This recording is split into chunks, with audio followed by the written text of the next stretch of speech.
नमस्कार हमारे सभी भाई बहन सभी को जय हिंद, जय भारत, सरस्वती माता की जय। आज आप लोग की क्लास 9 का मैथ लेकर आया हूं। आज से रेगुलर मैथ चैप्टर एक्सरसाइज आप लोग के बताऊंगा, वो भी अपने तरीके से। बहुत आप लोग के ये आप जानकर बहुत खुशी होगा कि आप लोग के पहले इसके पहले 9 क्लास जो एग्जाम हुआ था हम लोग बता चुके, उसमें फुल मार्क्स उठाए थे, बच्चे लोग को बताए थे सब क्वेश्चन, जो 40 में से 38 क्वेश्चन भिड़ चुका है। इसलिए आप लोग भी मेरे चैनल पर जुड़े रहिए। इसके बाद में इससे पहले साइंस का 1 लेसन 2 लेसन डाल चुका हूँ, ठीक है। आप लोग जाके मेरे चैनल माई माइंड एजुकेशन पर देख सकते हैं। आज चलिए, आज से हम लोग पढ़ाई स्टार्ट करते हैं मैथ का। जय हिंद, जय भारत, सरस्वती माता की जय। अपना लैंग्वेज में अपना तरीका से सीखेंगे कि क्या एक करके सीखना है, ठीक है। और आप लोग के 100% नंबर उठा के लाना है। चलिए स्टार्ट करते हैं। क्या बोला है, क्या शून्य एक परिमेय संख्या है? क्या इसे p बाई क्यू के रूप में लिख सकते हैं? p क्यू के पूर्णांक है और q 0 है। क्या क्या बोला है कि जो भी यानी कि शून्य जो है क्या परिमेय संख्या हो सकता है, क्वेश्चन बोला है। तो सिंपल सी बात है कि इसको हल करते चलिए। तो परिमेय संख्या जो है वो p बाई क्यू के रूप में है। कैसे है तो ध्यान रखिए, क्योंकि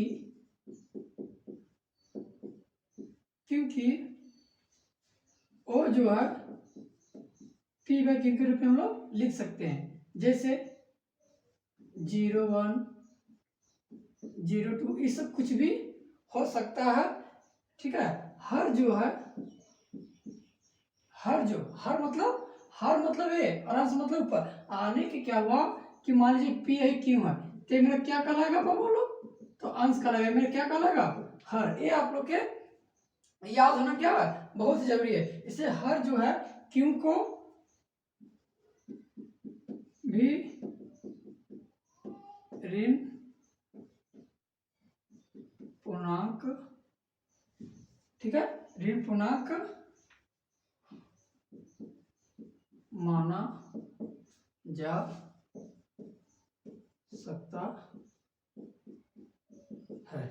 क्लियर, आप लोग को बहुत अच्छा समझ में आ गया। देखिए सबसे फिर समझाते हैं। क्या शून्य परिमेय संख्या था? हाँ, शून्य जो होता है परिमेय संख्या होगा, क्योंकि क्या बोलते हैं परिमेय संख्या उसे कहते हैं जैसे p बाई क्यू के रूप से 0 1 हो सकता है लेकिन 1 0 नहीं हो सकता। इसलिए मेरा 0 1 हो सकता है, क्योंकि p क्या बोला है, q जो है 0 नहीं होना चाहिए। तो q मेरा 0 है नहीं 1 है, इसलिए मेरा q जो है जानवे करते कोई भी संख्या नीचे क्या होता है 1 मान सकते हैं। इसलिए हम लोग कह सकते हैं कि 0 जो है ये क्या है, परिमेय संख्या है। चलिए 1 नंबर क्वेश्चन। अब नेक्स्ट क्वेश्चन सेकंड नंबर क्या बोला, सो इससे पहले आप लोग को 1 नंबर क्वेश्चन बता दी डिटेल से। अब सेकंड नंबर डिटेल से पढ़ते हैं। 3 और 4 के बीच 6 परिमेय संख्या, कितना परिमेय संख्या बोला 6। तो आप लोग सबसे पहले ध्यान रखिएगा कि परिमेय संख्या निकालने का शॉर्टकट ट्रिक क्या होता है। सबसे पहले 3 लिखिए, 3 1 और 4 नीचे 1, ठीक है। हम लोग जानते हैं कि कोई भी संख्या नीचे क्या होना चाहिए 1, हम लोग बैठाते हैं अपने से। तो जब भी एक हमेशा याद रखना कि जब भी अंश जो है आने की 1 जो है, ठीक है, अंश आने की हर जो है दोनों क्या हो, बराबर हो।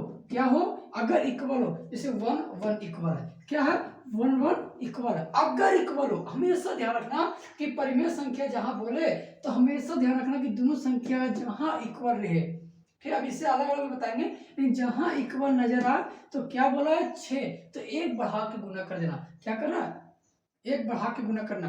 यानी 6 है तो कैसे करेंगे 7 से। तो चलिए 3 1 को 3 गुने 7 1 गुने 7 कितना का 21 7, ठीक है। इसी तरह 4 का करेंगे 4 गुने 7 1 गुने 7 21 7 आ गया। यहाँ तो समझ आ गया कि दोनों की संख्या बराबर है, बराबर जहां बोले और जितना परिमेय संख्या बोले उससे क्या कर देना, बढ़ा के कर देना। क्या करना, बढ़ा के। बहुत ही इजी तरीके से आप लोग परिमेय संख्या सीख जाइएगा, ठीक है। अब हम लोग लिखेंगे 3 और 4 के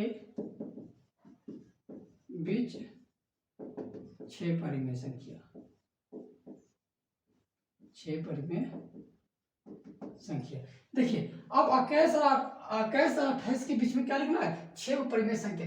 परिमेय संख्या के बीच वाला, जैसे कि 8 और 10 के बीच में परिमेय संख्या कौन होगा? 9 होगा। तो इसी तरह इसके बीच में संख्या लिखना है। तो कैसे क्या हो जाएगा?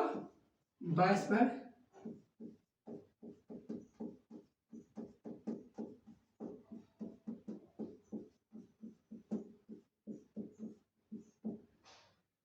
ये मेरा क्या हो गया? आंसर हो गया। ये मेरा क्या हो गया? आंसर। क्योंकि 22, 23, 24, 25, 26, 27 6 बोला है, तो 6 संख्या यानी कि 21 से 28 के बीच में 6 परिमेय संख्या आप लोग के लिख दिए। ठीक है, कितना बढ़िया सोच कर तरीके से आप लोग के बताएं। ठीक है, आप लोग समझ आएगा। आप लोग कॉपी नोट्स करते जाइए। ठीक है, एक एक करके। चलिए, ये मेरा यहाँ सॉरी यहाँ हल लिखना भूल गए। आप लोग चुटकी बजा के करना, क्वेश्चन चुटकी बजा के आप लोग के सोल्यूशन कराएंगे हर एक्सरसाइज बाय एक्सरसाइज। ठीक है, ध्यान रखिए। चलिए, आप लोग क्वेश्चन नंबर 3 का बढ़ते हैं। क्वेश्चन नंबर 3 की ओर बढ़ते हैं। क्या बोला है? 3/5 4/5 के बीच में 5 परिमेय संख्या, आने की 3/5 पर कितना परिमेय संख्या बोला? ध्यान रखिएगा, सिर्फ 5 संख्या ध्यान रख रहे। किसका? परिमेय संख्या, यानी इसके दोनों के बीच के 5 परिमेय संख्या लिखना, ऐसा संख्या को ज्ञात करना है। इससे पहले आप लोग वीडियो सेकंड नंबर क्वेश्चन बता चुके थे क्या, कि अगर दोनों सेम रहे, क्या रहे? सेम रहे। जैसे कि इसमें दोनों सेम है हर क्या होना चाहिए? हमेशा याद रखना, हर अगर बराबर रहे तो एक संख्या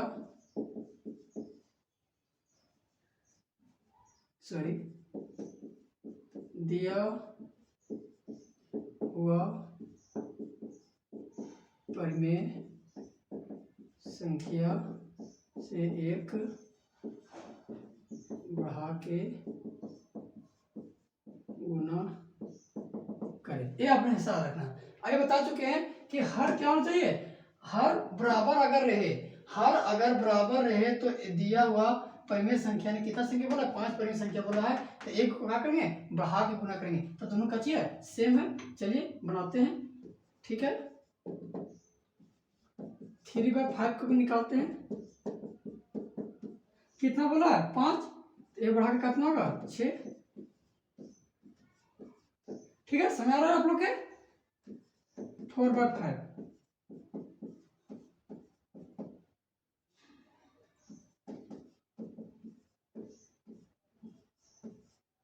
क्लियर? अब क्या करना है कि दोनों के बीच में हम लोग क्या लिखना? परिमेय संख्या लिख देना है। ठीक है, तो 3/5 4/5 के बीच 5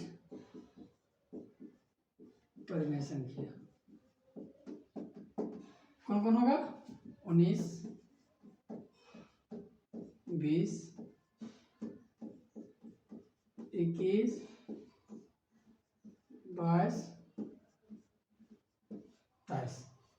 लेन होगा, क्योंकि 18 के बाद आने के 18 और 24 के बीच में क्या बोला? 18/30 और 24/30 में के बीच में कितना सेम हो रहा है? 5। तो लगातार क्या होना चाहिए? 5 लगातार होना चाहिए, इधर से उधर नहीं होना चाहिए। चलिए, आप लोग के 3rd नंबर क्वेश्चन भी कंप्लीट हो चुका है। बहुत ही आसानी से आप लोग समझ में अवगत होगा आप लोग के।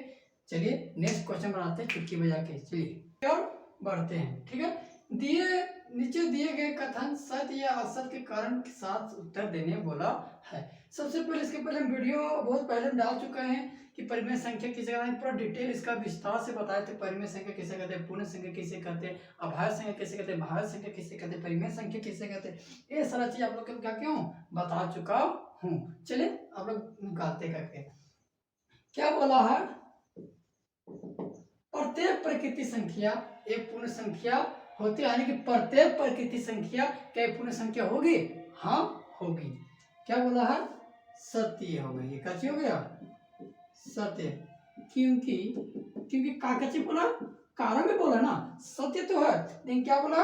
कारण सहित, यानी कि कारण सहित बोला है। क्योंकि पूर्ण संख्या जो होगी, यानी कि पूर्ण संख्या कैसे कहते हैं? जो 1 0 से स्टार्ट होता है, प्रकृति संख्या जो 1 से।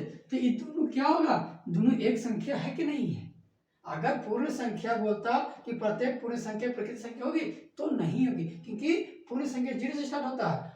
होता है ना, और प्राकृतिक संख्या 1 से स्टार्ट होता है। तभी क्या बोला, प्राकृतिक संख्या, जितनी प्राकृतिक संख्या होगी क्या पूर्ण संख्या होगी? हाँ होगी, क्योंकि प्राकृतिक संख्या पहले आया 1 2 3 इस तरह, अर्थ 0 1, ये तो हो सकता, प्रत्येक प्राकृतिक संख्या एक पूर्ण संख्या हो सकता है, इसलिए सत्य लिया।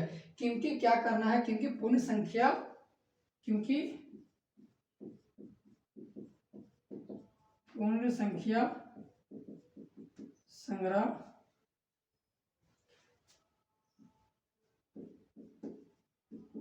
प्राकृतिक संख्या होती है, संख्या होती है।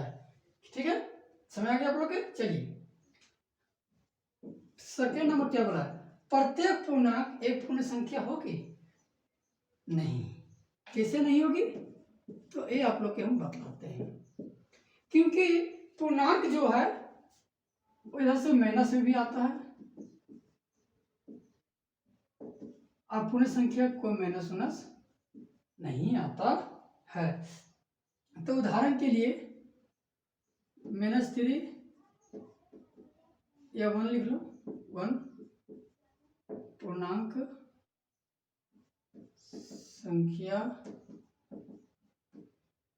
है लेकिन पूर्ण संख्या नहीं। ठीक है, क्योंकि माइनस में आता है, पूर्ण संख्या माइनस में नहीं आता, इसलिए असत्य हो गया। थर्ड नंबर क्वेश्चन क्या है, प्रत्येक परिमित संख्या एक पूर्ण संख्या होगी? यानी क्या बोला है कि